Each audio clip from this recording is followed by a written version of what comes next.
Adunay duha ka klase sa butang nga may sama ang usa ka Kristohanon. Ug kabalo ba mo kung unsa na mga igsoon?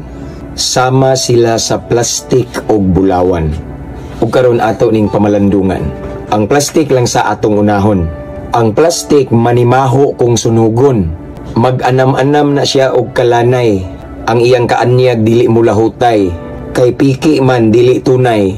While ang bulawan kung ibutang sa init nga kalayo, mas musidlak pahinuon siya og maayo. Ang iyang katahom danag kaayo. Ingana sad ang Kristohanon na ay sama sa plastik.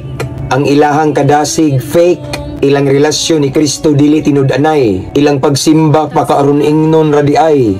Maong sa mga unos dili sila kalahutay. Dali ra matandog kung naay mga pagsulay. Kay ang ilang pagpangalaga dili man tinuuray. Apan ang mga Kristohanon nga sama sa bulawan, sa mga dagkong hagit dili na magtinalawan. Ang mga pagsulay ilara ng sayaw-sayawan. Mupadayon yun na sila sa unahan. Magkakusog man ang mga hagit, mag-anam hinuon sila kainit. The more ang mga balod muhamag, bisag mga dagkong tsunami pa na muhasmag.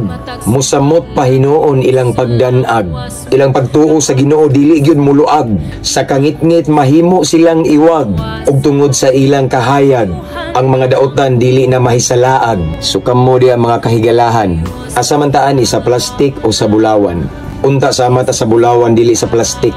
Kay walay makasaka sa langit nga fake. Mabungahong kabuntagon mga higala.